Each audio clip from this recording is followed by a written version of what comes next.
I have no idea if this is going to work because I have never recorded off of my screen before, so I'm hoping it does. Right, so tidying up prints, I use Photoshop. I'm really lucky that my scanner scans in amazing detail. So it picks up all of my pencil strokes, but I do need to clean up the background, the paper, smudges, dirty marks or anything that the scanner picks up. So I go into Photoshop, I select a new page. I generally work in 9x12, so I kind of do all of my faffing about in that because it's just my general size. I have a new page, go up to File and place my scan, which isn't showing, it is that one. My computer's being really slow this morning for some reason. There we go. Right, so that is my original scan, which is actually pretty tidy, but as you can see around the edges, I just pointed to my screen. You can't see me pointing to my screen because it's recording the screen. Around the edges where the scanner, I don't know if the light doesn't hit it, but it tends to shade a fair bit. So that's why I generally get rid of the background.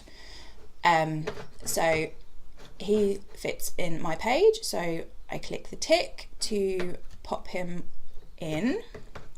Down the side, I have over here is the eraser tools. So you have the normal eraser tool, background eraser tool, magic eraser tool. Magic eraser tool, I believe, I am such a novice on Photoshop, but I believe magic eraser tool can erase certain colours. Background eraser tool will get rid of all of your background, but when you have light colours in the dog, like the nose and the paws and the white bits, it will tend to erase that as well because it's the same colour as the background. So I don't use that. I use the normal eraser tool, which you're going to have to rasterise your subject. So click anywhere and this box will come up. It needs to be rasterised. So click OK and you are well away to erase the background. Now, as you can see, I have a tiny little dot at the moment. So I go over to my brushes. You can adjust the size up the top. So this is good for when you're getting rid of the bulk of the background. And you also have different brush presets, loads of different ones. I tend to use the hard lined brush to get rid of the majority of the background. And then this, it has like a fairy edge to go around the animal because it gives a nicer finish. It's not quite so harsh. So to get rid of the main background, I click on the hard edge, nice big brush, take it all the way around. This is also, oh, what have I done? Go away. Get rid of that for a minute. This is also great for creating prints, stuff for Redbubble, any sites that you want to upload your work to is always good to have a nice fresh transparent background, because when they print on t-shirts and stuff, they tend to offer coloured t-shirts, so you want the transparent background, otherwise you're going to have the white box and then your image in the middle. And what you want is a transparent box with no background so that they can print on red t-shirts and phone cases and stuff. Right, so I have taken away the majority of my background. I then change to the fluffy brush and change the sizing. For this bit you want to zoom in, so I have put it to about 100%. Could probably zoom in a bit. Oh no, stop moving.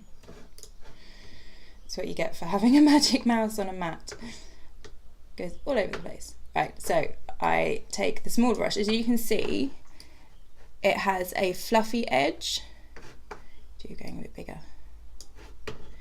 So I want to take that fluffy edge as far as I can up to my subject, which is always good with fur because you've got little bits sticking out and you still want to keep those to create the fur that you've made, but it doesn't give it a really harsh line. So I'm doing this with a mouse. You can probably hear it banging away in the background. You can also do this with tablets. I have a Wacom Pen and Touch tablet, which I use quite often for more intricate pieces. So for these, I tend to get rid of my signature because he's going to go on Redbubble, and I doubt that they really want my name plastered in the corner. But for prints, I tend to then re-sign my work anyway, so the signature isn't needed on them.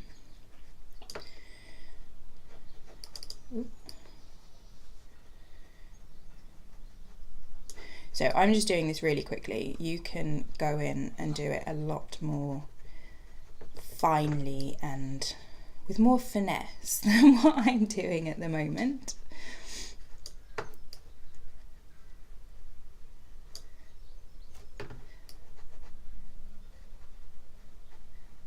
You have a lot more control if you use a stylus and a tablet as well.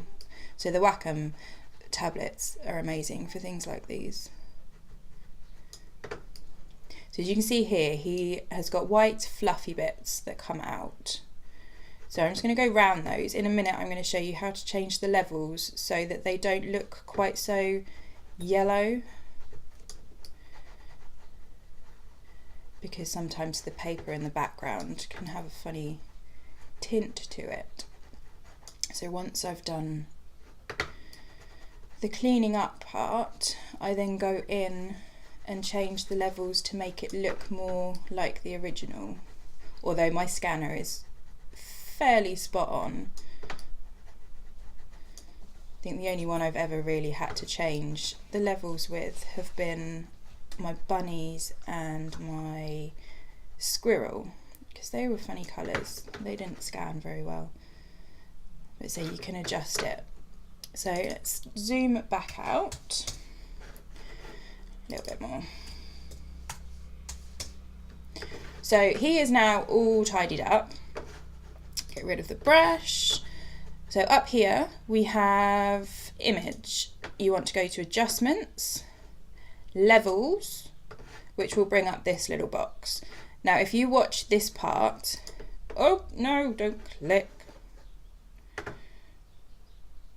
Okay, I'm hoping that didn't do anything. Say, complete Photoshop newbie, don't really know what a lot of the buttons do, but if you pull the furthest one away down, it will make everything turn whiter. See, everything goes. So you want to pull it down just enough so that the paper and your white bits look extra crispy white, which is going to change the levels of your darker bits as well, but we will adjust those in a second. But for, what was I asked yesterday? Oh, the textured paper. Somebody scanned it in textured paper and they couldn't get rid of it through Photoshop. So if you adjust your levels like this, it should take away, if that was the textured paper, inside the nose and on the white parts, I think it was a badger, so it had white stripes. So if you adjust the white level to make it a lot more crisp, it should take away the textured look. It should make the whiteness very white. You can then go in with these levels. Don't ask me what they're called because I don't have a clue, and it will bring back what you've just taken away from the white while still leaving your white very crisp. So he's a black dog, so he needs to go darker. It will bump up those contrasts. It's a bit too dark. Let's go back down. That's kind of about right. So when you move this one to make it crisp, you're also going to have to adjust these to bring the colour and the contrast and tones back into your subject. You can also go through with the adjustments and change the brightness levels, which will make that white extra white, but you quite often lose a lot of your definition and detail. Contrast will make the black bits show more contrasted. I don't really need to change any of those because my scanner's pretty much got it as it needs. I generally don't use the curves because I don't understand them all that much, so I will learn that and maybe do a video on it another day. But you've got loads of different choices here. Colour balance, if your scan has come up and it's too yellow or the red's too much, you can change all your colour balances, the shadows and the midtones and the highlights. So if your highlights are looking yellow, click on highlights and adjust, and you just need to fiddle until you get the right kind of original look. But he's all done. So when I save him, I go to export as, and you can save him as a JPEG or PNG. Shows you how big the file is. I don't need to save him because I've already done it. So yes, that is pretty much how I tidy up my prints. This works for a number of different types. I'll show you, I did my watercolours. This is how I do my watercolours as well with the splotches. If I show you another one, let's find the scan of my watercolours. Let's have a look. Oh, I don't want to change. Okay, I changed the paper size. Shouldn't have done that. Right, yes, so this is exactly the same as how I go about with all these little bits. I use exactly the same method, eraser tool, to do the main background, get rid of all of the big open spaces and all of the little splotches that really you don't need. And then I go back in with my fluffy brush, a lot smaller this time, and I go round. This is really time consuming. I go round all of the splotches that I want to keep,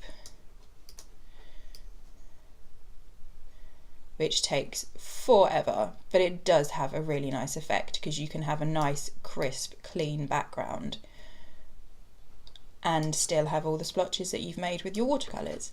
So I do that and then I go back to my levels and again make the paper whiter so that it doesn't look so yellow around there. Change the colour back to what it should be on the main. So yeah, that's how I do all of my prints. So hopefully that helps in some way. If not, give me a shout and I will try and help some more. But I say I don't know an awful lot about Photoshop. I know what I need to do. I really need to learn some more. But yes, thank you for watching and I will see you all later.